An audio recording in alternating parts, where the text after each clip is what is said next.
Hello everybody and welcome to my brand new CHRONOJET DRAGON decklist video.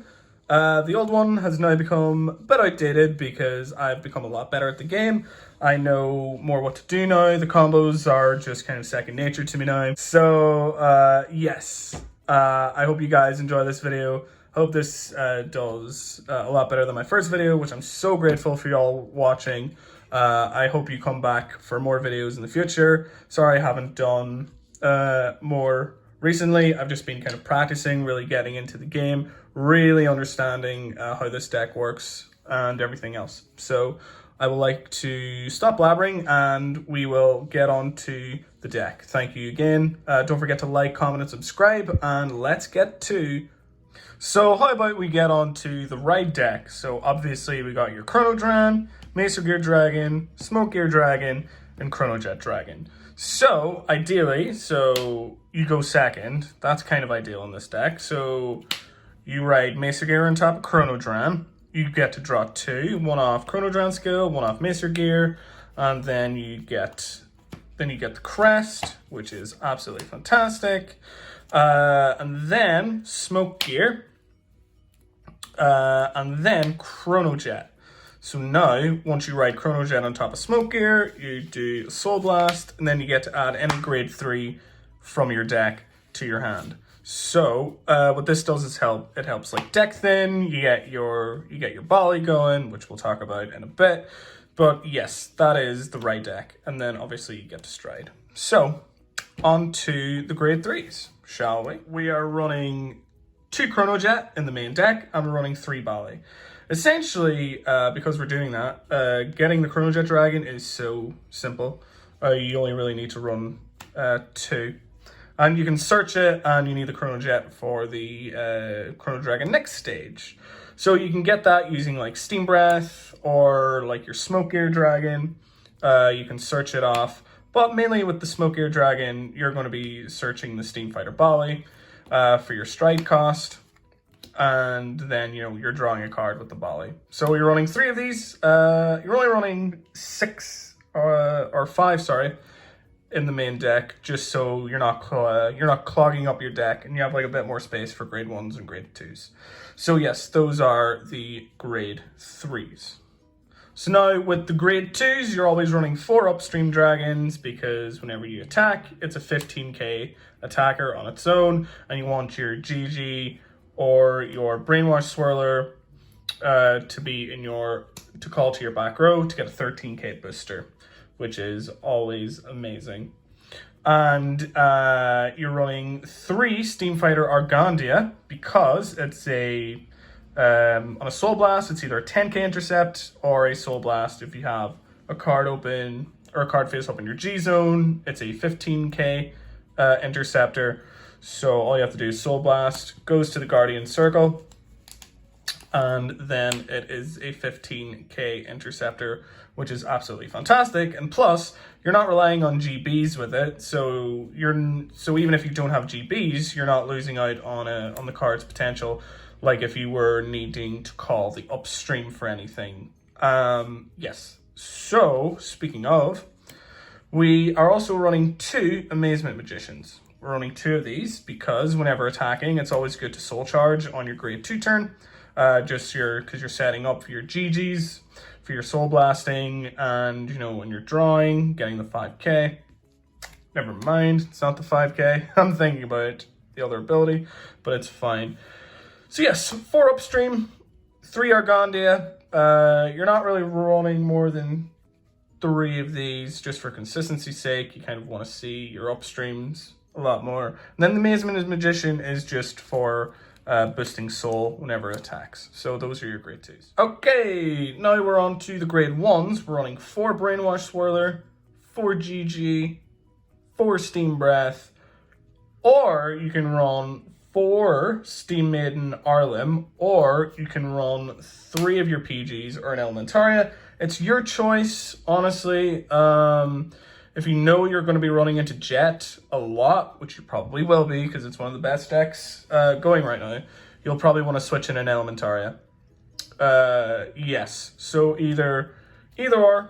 I'm currently just holding on to the 4 PGs right now because Elementaria is in my premium deck. And yes, and also one more Steam Battler Gungan Ram. This is kind of like a worse GG. It's kind of like a Swirler and a GG combined, basically. So on place Soul Charge and then Soul Blast 3 to draw a card. So you're kind of feeling it whenever you're calling all these different Soul Chargers and everything. So Swirler is absolutely fantastic. When placed, Soul Charge. When placed in the rear guard, Soul Charge. And whenever you Soul Charge, it gains 5k. This isn't a once per turn. If you're Soul Blasting 2, it gains plus 10k. So if you call like 3 of these in one turn, you get like a plus 15k booster. That's 23k. 23k booster or attacker if you're Soul Charging a lot in one turn. GG, obviously, when placed, Soul Blast 2, draw a card. You're boosting your consistency like crazy. If you have like a CHRONOJET crest. And it gains plus 5k if it's superior called from the deck, which is brilliant. That's a 13k booster right there, being called from the upstream. So absolutely fantastic. Your Steam Breath, this is for your deck thinning. If you have it in your hand, you discard it, and you get to grab a CHRONOJET Dragon from your deck. Or you can add it from your drop. So either from your deck or your drop, you can add it. So if you're like, oh, I don't have CHRONOJET for the next stage, next turn, so I will discard and then add. It's also good for deck thinning because you're adding a grade 3 from your deck to your hand, which is great because deck thinning is deck winning. So obviously the Steam Mating Arlim, whatever Dark States PG that you want, obviously since I got the CHRONOJET deck set, that's what I'm going with. Yes, so either that, as I say, or 4 of these, or 3 in one Elementaria. It's completely your choice. And then again, the Steam Battler Gungan Ram, Soul Charge, on place Soul Charge, or I should say, on a once per turn, Soul Blast 3, draw a card. So yeah. I'm going to be running 8 crits, 4 heal, 3 draw, 1 OT, 1 over trigger. You can run 8 vanilla crits, that's totally fine. I just decided to do the effect crit because just in case I couldn't get enough soul or anything like that, you know, a 2k boost could mean the difference between winning and losing at some points. So that's kind of why I run it, just for kind of like special insurance sake, but you're totally within your rights to just run 8 vanilla crits and you'll be fine.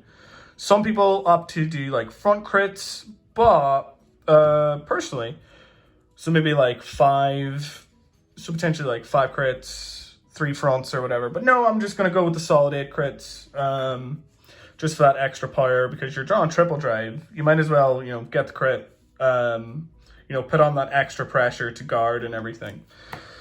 4 heals, I personally go with the vanilla heals just because I liked it.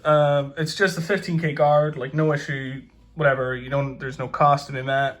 Just in case there's that one thing in like your grade 2 game, you're like, oh, I really can't afford the damage. I'm just going to guard with the 15 and it's fine.